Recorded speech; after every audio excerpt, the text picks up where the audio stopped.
भगवान राम नहीं बल्कि माता सीता के द्वारा हुआ था राजा दशरथ का पिंडदान। राजा दशरथ को उनके ज्येष्ठ पुत्र राम बहुत प्यारे थे।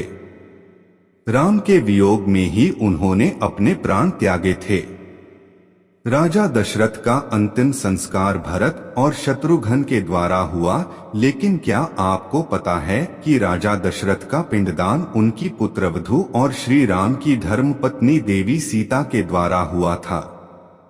पौराणिक कथा के अनुसार राम जी के वनवास चले जाने के कारण उनके पिता राजा दशरथ की मृत्यु पर उनके अंतिम संस्कार के सारे विधि विधान भरत और शत्रुघ्न ने करे। परंतु राजा दशरथ का पुत्र राम के प्रति अत्यधिक प्रेम होने के कारण उनकी अंतिम संस्कार की बची हुई राख गया में एक नदी के पास पहुंची, जहां भगवान राम, देवी सीता और भाई लक्ष्मण वन भ्रमण के दौरान पहुंचे थे।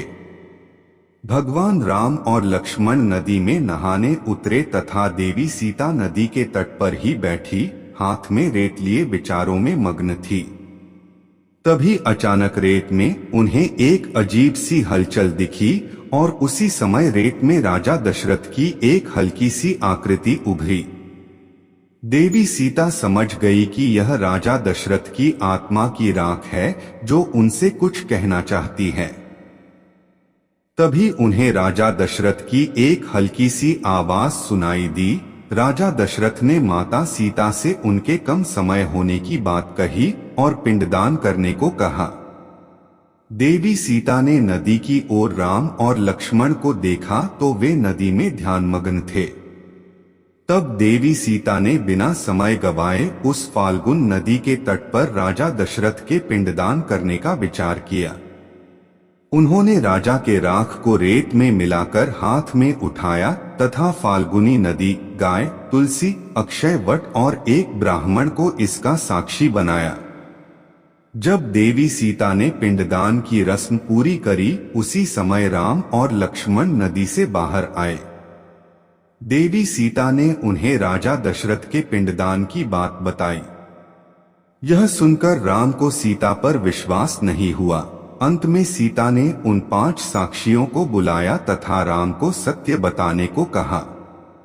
परंतु फाल्गुनी नदी, गाय, तुलसी और ब्राह्मण राम के क्रोध से डर गए और असत्य कहा कि इस तरह की कोई घटना घटित ही नहीं हुई थी। अक्षय वट ने सत्य बोलते हुए माता सीता का साथ दिया। यह सुन देवी सीता क्रोध में आ गई और उन्होंने चारों जीवों को श्राप दे दिया।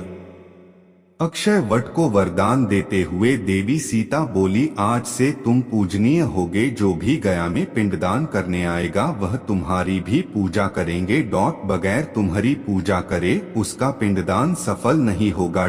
तथा जिनको श्राप दिया उनमें गाय को श्राप देते हुए माता सीता बोली, तुम लंबे समय तक नहीं पूजे जाओगे। फाल्गुन नदी को श्राप दिया कि तुम्हारा पानी सूख जाएगा। आज भी इस नदी का वर्षा में भी पानी कभी ज्यादा नहीं होता। वही तुलसी को गया में न उगने का श्राप दिया। ब्राह्मण को श्राप दिया कि वह कभी संतुष्ट नहीं रहेगा। वस्तुओं को पाने की लालसा उसमें हमेशा रहेगी।